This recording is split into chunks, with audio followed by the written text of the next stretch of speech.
Olá pessoal do curso da MCJ, dando continuidade às dicas de redação, hoje eu trarei mais algumas para que a gente possa saber o que pode e o que não pode ser feito em um texto dissertativo. Bom, uma dica básica, mas vale a pena reforçar, é a questão do cuidado com os erros de ortografia e acentuação. Um erro, dois erros, não farão com que você tenha uma nota baixa. Mas o excesso de erros poderá fazer com que você, poderá não, certamente fará com que você obtenha uma nota muito baixa na sua redação. E eu tenho visto que alguns alunos cometem erros de acentuação até simplórios. Não que ele não saiba que aquela palavra precisa ser acentuada, mas é que criou-se um hábito nos últimos anos de escrever principalmente na internet e não utilizar acento.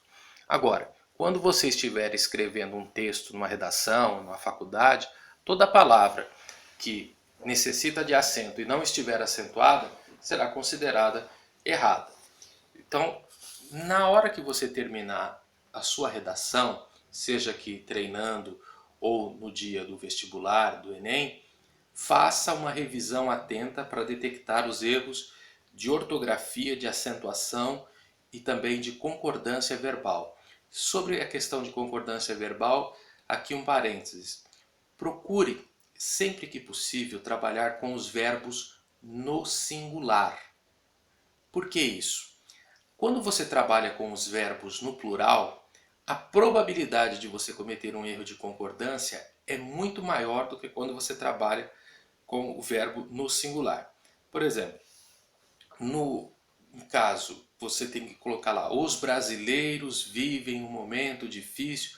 Então, a concordância terá que ser no plural em muitos casos, na sequência dessa frase. Mas pode existir casos em que o verbo ficará no infinitivo, outros em que a concordância será no singular.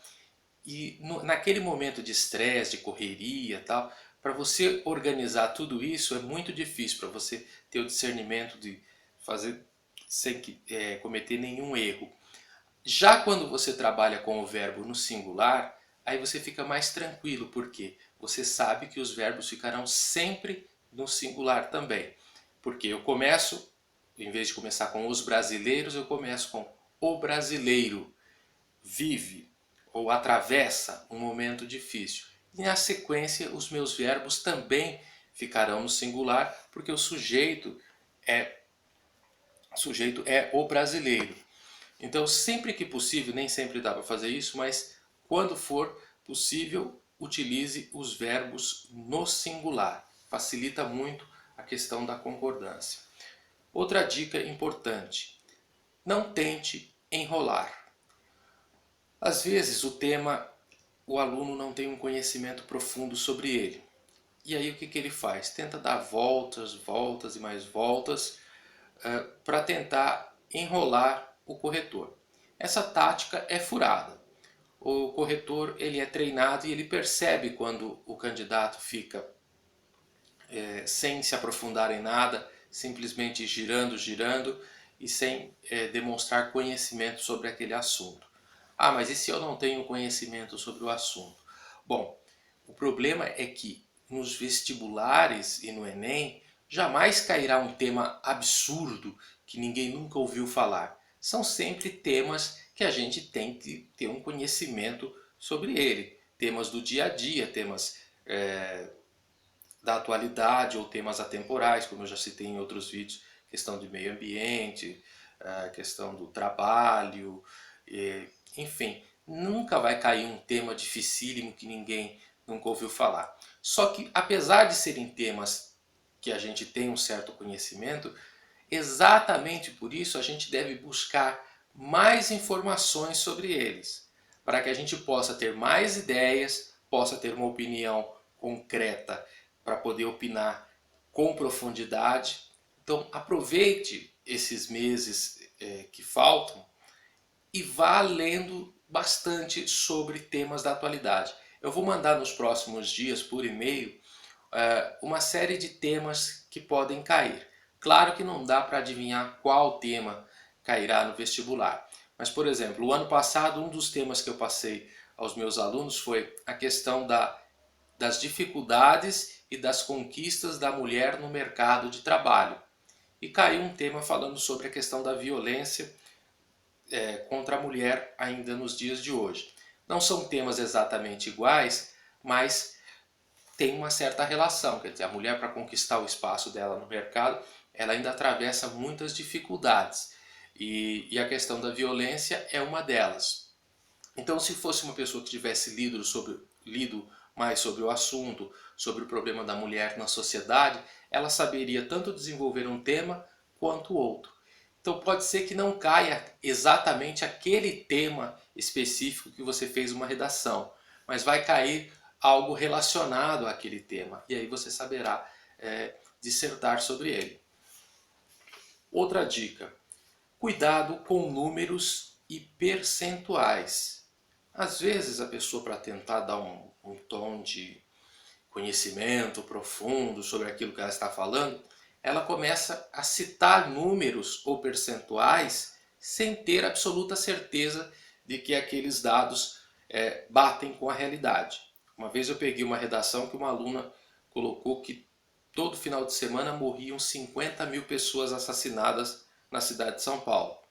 Na verdade, esse é o número de assassinatos no Brasil, só que durante um ano, quer dizer, não a cada fim de semana. Ao colocar um dado ou um percentual sem ter certeza, e se ele estiver errado, você perderá pontos, porque o corretor perceberá que você está apenas chutando sem ter um conhecimento aprofundado daquilo.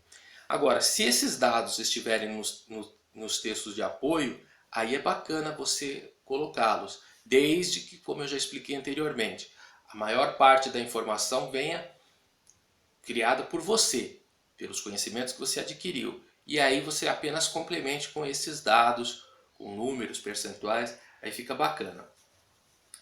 Muito cuidado com opiniões preconceituosas.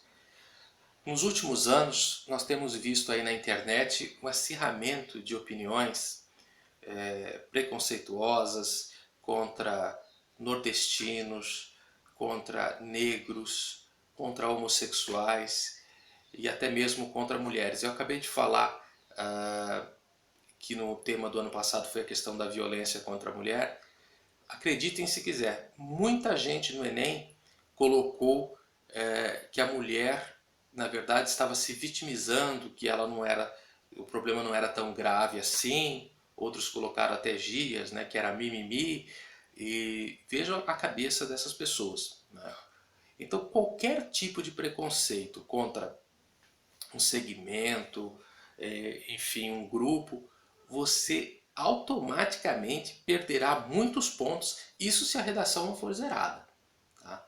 Não tem como você conseguir uma boa nota atacando alguém que pensa diferente de você, ou que é de um outro gênero, ou que é de uma outra região. É impossível você obter uma boa nota. Se você quer seguir as ideias aí de alguns fanáticos, alguns políticos, né, que são chamados de mitos na internet, de alguns líderes religiosos que, ao invés de pregarem amor, pregam ódio a quem é diferente deles, na opinião deles, então, ok, quer fazer isso na internet, bacana, vai ter um monte de babaca para te admirar. Mas, num vestibular ou no Enem, certamente você será reprovado, ok? As opiniões devem ser sempre pautadas por respeito, tá?